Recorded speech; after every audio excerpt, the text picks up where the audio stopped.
How are we doing, guys? So I'm doing a slightly different kind of video tonight. Tonight I'm going to look at Leeds in comparison to the previous champions of the Championship and how we sort of compare to those teams after 16 games of the season. So the first sort of comparison I'm going to do is how we sort of compare after 16 games and in terms of points haul after 16 games. So we've picked up 30 points from the first 16 games of the season, but on average, champions over the last 5 years have picked up 34 points. So to an extent, you know, I think we are top of the table obviously with 30 points. But we are actually behind the standard average. The last team to get promoted with 30 points after 16 games was Bournemouth in 2014-15. But I think maybe that stat can be a little bit misleading. You certainly have to take into consideration that after 16 games we've played some really difficult games. You know, we played Derby away, Norwich away, obviously Swansea away. Some really tough games there. We played 8 of this season's top 10 already. So maybe after 16 games we probably are better than what maybe it suggests, you know, 30 points or so. Obviously as well, some horrendous refereeing decisions. We had at least 2 or 3 penalty appeals not given. Obviously we had that one for us at home to Nottingham Forest. But yeah, I think maybe that stat, we are a little bit behind, but I think this season's Championship is sort of a difference compared to the last couple of Championship seasons. I think there is genuinely no real outstanding team this season. I think it is really tight. You know, certainly don't think last season it was anywhere near as tight as this. The gap between first and seventh, top of the table and bottom end of the playoffs, I think it was about, I think it was 25 points, and you certainly can't see it being that the case this season. I think a lot more teams are taking points off each other, so maybe statistically it says we're 4 points behind, but I don't think we're really that far behind of what the standard would be for champions. I certainly think sort of mid-80s, certainly 90 points will be enough for promotion this season. But on average, that's the next part of the comparison, sort of champions take about 96, 97 points. At the moment, we're on course for about 86, so we're sort of maybe to an extent 10 points behind. But as I said, I think this season's Championship is really competitive. You know, I think it will be, I certainly think sort of late 80s, early 90s will be more than enough to be champions and automatically promoted. But interesting, you know, we are a little bit behind in that regard, you know, so far this season. But in terms of attacking stats and goals scored, the standard is about 80 goals a season and 1.8 goals a game. And we are actually well on course for that. We're scoring at 1.8 goals a game already this season. And you have to take into consideration that we've had Pablo Hernandez missing, who scored 4 goals and made 4 goals. Conor missing, who scored 7 and made 2. So they've been missing from the team. And I think certainly with, you look at games like Millwall away, Birmingham at home, Hull away, Sheffield Wednesday away, I certainly think with those 2 in the team we would have scored a lot more goals than the 4. We only scored 4 in those games, but I think we would have got at least 8 or 9 with Roof and Hernandez in those kind of games. So in terms of goal scoring, statistically we're well on course, and I think considering Pablo Hernandez and Conor are out, we'll be even more on course. You know, I think we'd probably be easily getting 2 goals a game if they'd have been available to us for the whole season. Another thing was, we've had some rumours that Conor could be leaving. We've not had rumours, but we've seen some rumours that Conor could be leaving in January. You know, Wolves have been interested, a couple of other Premier League teams have been interested, but I'd personally be absolutely amazed if there's any truth in that story. I can't see Conor going. I think for a variety of reasons. You know, I think the fact that, you know, the effect it had on us last season selling Chris Wood, Becchio a couple of seasons ago as well. I think you know, Rads has shown how much he's learned over the last couple of weeks and months about how to run this football club. I think he's certainly showing he's learnt lessons, and I'd be very surprised if he would be happy to sell Conor in January. Obviously, if the right bid comes in, but I just can't see it happening. You know, I can't see the transfer happening for so many reasons. I think Conor really happy at Leeds, probably having his best time at the club, and I just don't see that happening in January. Maybe in the summer if we don't get promoted, but at the minute I can't see that happening there. Conor leaving the club. But in terms of goals against, how we compare to previous teams, we're conceding less goals. The standard is about 0.9 goals against a game, working out about 39-40 goals over a season. At the minute we're conceding 0.8 goals a game, which is about 37 goals. So we're actually well ahead defensively. And that's what people like Luke Ayling missing, obviously the next 2 months. I'm missing the last couple of games.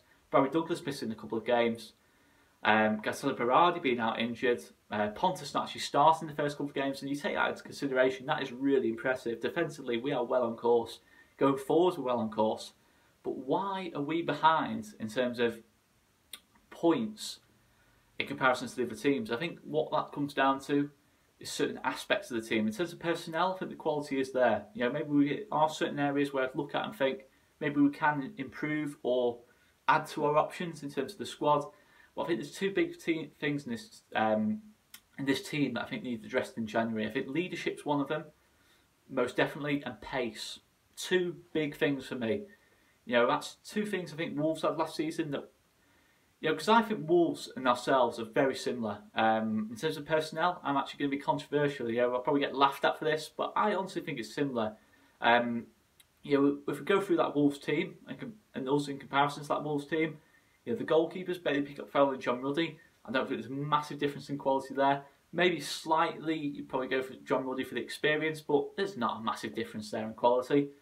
Right backs, Matt Doherty, Luke Ayling. Maybe Matt Doherty creates a little bit more, but defensively, I'd say Luke Ayling is probably slightly stronger. Not a massive difference there either. Pontus Jansson and Bolly, the main centre-backs. Again, I don't think there's a massive difference in quality there. I'd probably actually go for Pontus Jansson for the ability on the ball. You know, we've been debating this off camera, which is why I've sort of come to this bit of the video. But yeah, what the point I'm making is that in terms of personnel, I don't think there's a massive difference in quality. You know, I think the two aspects Wolves did have, which I'll get onto, are there, you know, that we don't have in this team. Calvin Phillips, Conor Cody, again, I'd probably say Calvin Phillips. I think for passing ability, yeah, I'd probably say Calvin Phillips would win that battle. Liam Cooper, Ryan Bennett, I'd probably say it's probably about a draw. Both sort of had career renaissances this season and last season. You know, obviously this season Liam Cooper's been excellent. To be honest, he's been absolutely superb. Ryan Bennett had a much improved season as well, so they've very much had career renaissances in respective seasons. Probably say it's about level, that one. Left backs, Barry Douglas versus Barry Douglas, obviously that's level. Centre midfielders, Matthias Klick and Adam Forshaw against Ruben Neves and Roman Saiz. Again, I'd probably say Matthias Klick easily wins his battle against Roman Saiz. Ruben Neves, okay, to be fair, you take Ruben Neves all day long. You know, really like Adam Forshaw, but Ruben Neves probably wins that battle. In terms of the wingers, Ivan Cavallero against Pablo Hernandez. I'd probably say Pablo is the better of the two options there. You know, Pablo's been involved in 4 goals and 4 assists in 9 games. That's absolutely sensational. Left hand side, Diogo Jota against Ezcan Alioski. I'd probably say, to be fair, Diogo Jota wins that one easily. But again, on the other side, I'd say Pablo wins the battle easily.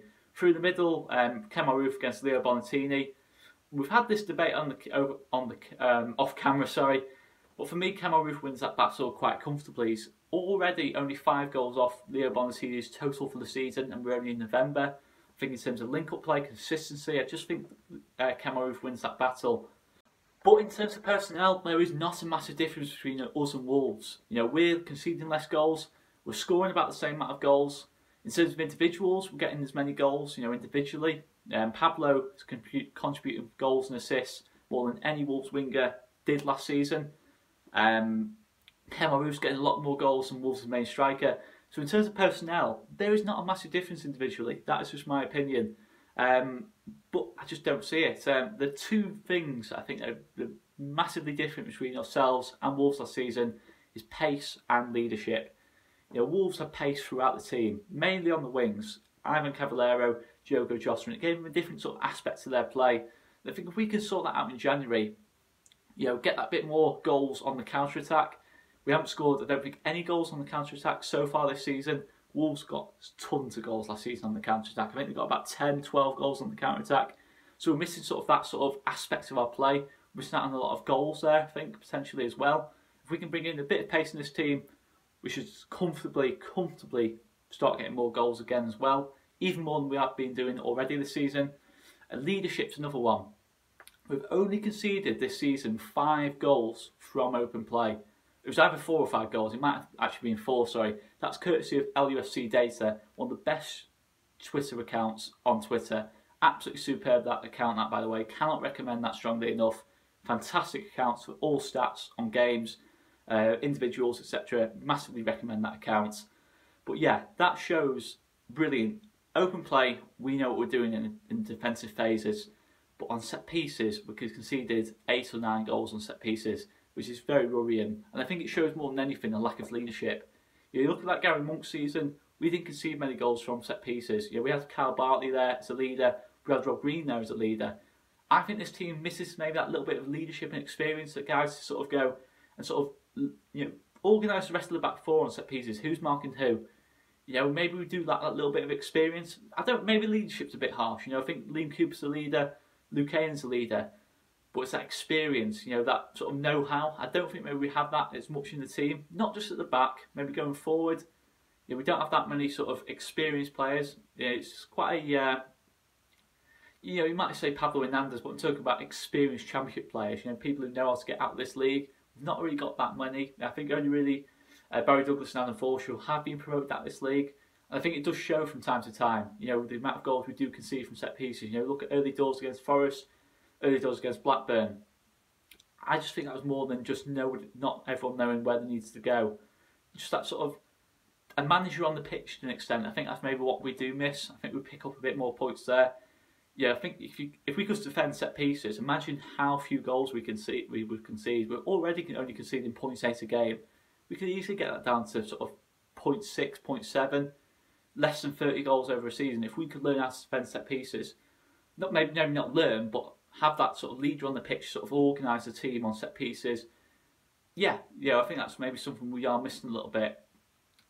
But I don't think we're a million miles in personnel from being a promotion pushing team. That's not to say in January I don't want us to go for certain types of player and bring in more options, but more than anything we've got to bring in leadership and patience to this team to ensure promotion. Maybe we can get promoted without that, but to guarantee promotion, I think if we bring those two things in, this team is going to be well on course. I'm not normally sort of this positive, but looking at those stats, looking at how we played so well this season, the fact there's still room to improve just shows that how the standards we've set so far this season, and compared to Wolves last season, I don't think we're a million miles off. Make sure you let us know in the comments down below who you think we should sign in January, where you think maybe the slight weaknesses are of the team, or if you do think it's just more about bringing in certain characteristics, certain types of player in January, not necessarily bringing in quality, but certain levels of experience, maybe pace into the team. Make sure you let us know in the comments down below.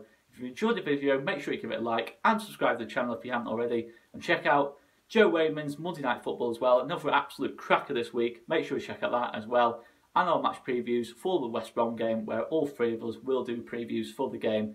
I've been Oscar Marriott, and this has been All Leeds TV, and we'll see you later.